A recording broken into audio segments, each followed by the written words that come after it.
Start. So, good day everyone. So, my name is Rubikit B. Bastida from BSIT 2-1. So, for today, I will tackle and discuss bubble cert in Bisaya. So, first, the public class bubble cert, mao ni siya ang ipadala sa class o group code nga nagngan og bubble cert. So, mao ni ang bubble cert, guys.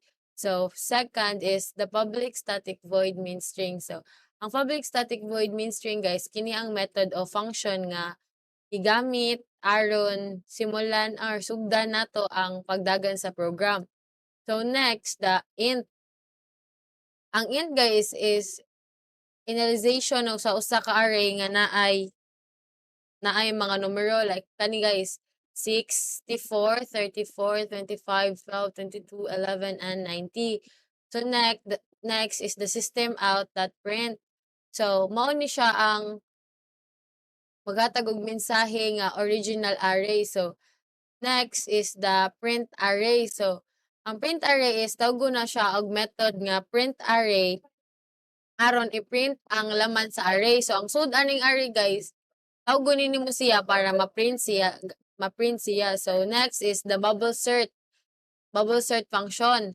So, ang bubble sort function guys is tawag na ang method nga nag-bubble sort aron i-arrange ang mga numero sa bubble search. For example, so i-arrange ni ang mga number nga naa diri sa int array. Ganing mga 64, 34, 25, 12, 22, 11, and 90. I-arrange na niya guys if tawag nimo ang bubble sort. Diri na magsugod. So next is the static void bubble search int. So kaning static void bubble sort int is mao ni ang agpadala sa usa ka array ngadto sa method nga bubble sort aron mag-arrange siya pinaagi sa bubble.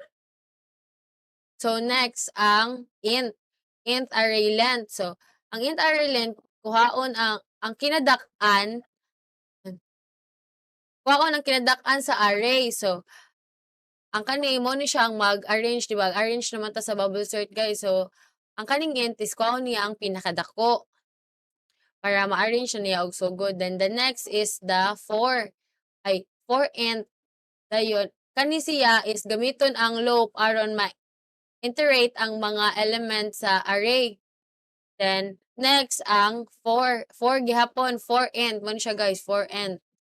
So, ang kaning for int guys is gamiton ang nested loop aron ma-iterate ang elemento sa array nga wala wala pa na tanan na posisyon. So wala pa man ni na-arrange guys. So diri ka magkuhan guys, ari siya para maposisyon tanan numbers nga imuhang i-bubble sort. So next ang if. So kaning if kun ang samtangan nga numero dako kaysa sa sunod nga numero, mahimo diri is i-swap siya. So, i-swap siya kung dako gani ang numero, i-swap to siya ang katong next. So, next is ang ntemp kani siya ntemp. So, ang array ntemp.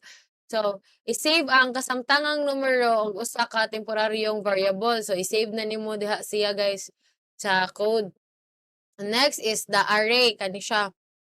Array G. So, ihatag ang sunod nga numero sa kasamtangang posisyon. So, bali, diri ang part, guys, diri na mag-swap-swap, guys, kung kinsay maguna, kinsay magsunod, kinsay kinalasan. So, nagabot diri sa, next, guys, is sa kuan. Static void print array. So, diri na to sa ubos, guys. So, static void print array is ipadala ang array ngadto sa method nga print array aron ma-print kini. So para mo run ang code guys, mo ni ang tawgon public void static means print array. So next is ang for kani siya guys, for int. So diri nga part guys is gamiton ang loop aron reiterate hindi ko kalit.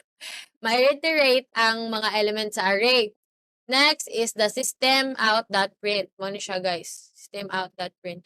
So, i-print ang kasamtangang numero sa array sunod sa usa ka space. So next is the system out.print. I-print diri ang new line para mag-ubos ang kasamtangang linya. Or to guys. So mao ni siya ang kuan, mao ni siya ang run nga na-run nga code, so mao ni ang output ni sa bubble